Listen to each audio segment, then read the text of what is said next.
चलिए शुरू करते हैं। तो आज बैठकर ही शुरू करना पड़ेगा क्योंकि बोर्ड छोटा है, तो बैठ के ज्यादा अच्छे से समझ में आएगा आपको। तो आज का हमारा पहला टॉपिक है, थोड़ा मुझे अनकंफर्टेबल भी लग रहा है पर मैं फिर भी मैनेज करूंगा, आप भी करिए। सबसे पहली बात करते हैं हम कि विधेयक। देखिए विधेयक क्या होता है, जो सरकार सत्ता में होती है उस सरकार के द्वारा एक प्रस्ताव लाया जाता है कि हम ये कानून बनाना चाहते हैं, ठीक है। वह प्रस्ताव लाती है तथा संसद के दोनों सदन इस पर चर्चा करते हैं। फिर ये राष्ट्रपति के पास जाता है, अगर यहां से पास होता है तो राष्ट्रपति के पास जाता है और कानून का रूप धारण करता है। इस तरीके की प्रोसेस होती है संसद की, इसीलिए संसद को कानून बनाने की संस्था बोला जाता है या संसद को बोलते हैं विधि बनाने की संस्था। तो आज के टॉपिक में विधेयक के बारे में जानेंगे। तो विधेयक, पहला ही क्वेश्चन बनता है कि विधेयक कितने प्रकार के होते हैं। तो देखिए विधेयकों की जब आप बात करेंगे तो विधेयक 4 प्रकार के होते हैं। 4 कौन कौन से विधेयक? साधारण विधेयक, जिस विधेयक की हम चर्चा भी आगे करेंगे। इसके बाद धन विधेयक, वित्त विधेयक, वित्त विधेयक में भी 2 प्रकार है, और अंत में संविधान संशोधन विधेयक। ये भी, इसकी प्रकृति भी 2 प्रकार है। तो सबसे पहले साधारण विधेयक। देखिए इसका नाम ही साधारण है, मतलब इसमें कुछ विशेष नहीं रहेगा। जो नॉर्मल कानून देश के लिए, देश के हित के लिए बनेंगे वह सब साधारण विधेयक में आएंगे।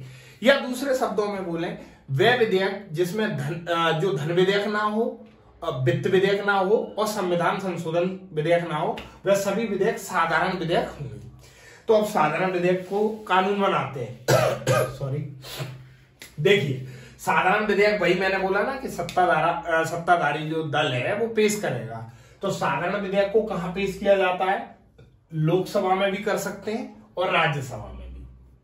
क्वेश्चन यही आता है कि साधारण विधेयक संसद के किस सदन में पेश होता है? तो किसी भी सदन में, लोकसभा में भी हो सकता है और राज्यसभा में भी, ठीक है। फिर इसमें कितने वाचन होते हैं? 3 वाचन होते हैं। 3 वाचन मतलब 3 बार यह पढ़ा जाएगा, 3 वाचन होंगे। किसी भी एक सदन में पहुंचा, मान लीजिए हमने मान लिया लोकसभा में पहुंचा और इसके 3 वाचन। अब तीनों वाचनों की प्रोसेस समझिए।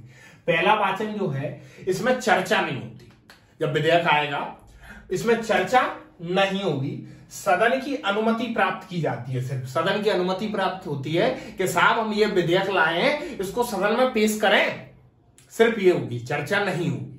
फिर पेश होता है, और पेश क्या? राजपत्रित होता है। मतलब राजपत्रित मतलब सरकार का सरकार के द्वारा एक दस्तावेज है जिसमें इस विधेयक को पत्रित यानी निकाला जाता है, राजपत्रित किया जाता है। तो यहां पर प्रथम वाचन हो जाता है खत्म।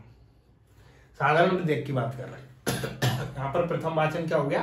खत्म। क्या समझे कि साधारण विधेयक वह विधेयक जो ना तो धन विधेयक है, ना वित्त विधेयक है, ना संविधान संशोधन विधेयक है, वह विधेयक क्या होगा? साधारण विधेयक होगा। फिर इसमें 3 वाचन होंगे। ये कहां पेश होगा? लोकसभा, राज्यसभा, कहीं भी पेश हो सकता है। इसमें कितने वाचन होंगे? 3 वाचन होंगे। प्रथम वाचन क्या? चर्चा नहीं होती, सिर्फ पेश किया जाता है और सदन की अनुमति प्राप्त होने के बाद राजपत्रित किया जाता है, सरकार के दस्तावेज में आ जाता है। अब इसके बाद द्वितीय वाचन की बात करते हैं। द्वितीय वाचन में विस्तृत चर्चा होती है कि विधेयक कैसा है, कि कैसी इसकी प्रकृति है, देश में इसके क्या लाभ हैं, क्या हानि है, इस तरीके की चर्चा होती है। और ये 3 चरणों से होकर गुजरता है। द्वितीय वाचन में इसके 3 चरण होते हैं। सबसे पहले साधारण बहस होती है। साधारण बहस मतलब बहस चल रही है, क्या विधेयक में कमी है, मोस्टली विपक्षी दल विरोध करता है। फिर समिति अवस्था, मतलब कि समिति जो होती है वो विधेयक के बारे में, उसके लाभ और हानि दोनों के बारे में बात करती है। इसके बाद विचार किया जाता है। क्या विचार किया जाता है? कि विधेयक को सहमति दी जाए या नहीं दी जाए, ठीक है। तथा इसमें संशोधन भी किया जाता है, लेकिन संशोधन मान्य कौन करेगा? सत्ताधारी दल। मान लीजिए सत्ताधारी दल ने कुछ ऐसा नियम बनाया और विपक्षी दल को ये पसंद नहीं है, तो विपक्षी दल कहेगा इसमें ये संशोधन करो, लेकिन जरूरी नहीं है ना कि सत्ताधारी दल संशोधन करे। भाई जरूरी तो है नहीं कि सत्ताधारी दल संशोधन करे, उसका मन है तो करेगा, नहीं है तो नहीं करेगा। और मतदान होता है, जब मतलब चर्चा हो गई, संशोधन करना नहीं करना, इसके बाद क्या होगा, मतदान। तो मतदान सिंपल सी बात है, जिस दल पे बहुमत है वही विधेयक लाया है, उसी के मतदान की गणना में उसके क्या बोलते हैं हम, सदस्य ज्यादा होंगे, तो कहीं ना कहीं वो बिल वहां से पास हो जाएगा। फिर इसका तृतीय वाचन, 2 वाचन हो गए, प्रथम वाचन, द्वितीय वाचन, अब तृतीय वाचन की बात करते हैं। स्वीकार किया जाता है, अस्वीकार। देखिए ठीक है, अब यहां पर समझिए, मतदान के बाद विधेयक को स्वीकार सदन ने किया या नहीं किया, ये मतदान पर डिपेंड करता है। अगर मतदान पॉजिटिव है तो स्वीकार हो गया, नहीं है तो नहीं हुआ। लेकिन इस वाचन में संशोधन नहीं होता, और इसके साथ ये स्वीकार अगर हो जाता है, अगर अस्वीकार हो गया तो खत्म। लेकिन अगर स्वीकार हो गया तो फिर ये प्रथम सदन से पास हो जाता है, प्रथम सदन से पास हो गया। तीनों वाचन के द्वारा साधारण विधेयक जो है प्रथम सदन से पास हो गया। अब प्रथम सदन से जब पास हो गया, अब इसके बाद देखिए, थोड़ा आप नोट कर लीजिए अगर आपको करना हो, फिर मैं इसको मिटाने वाला हूं।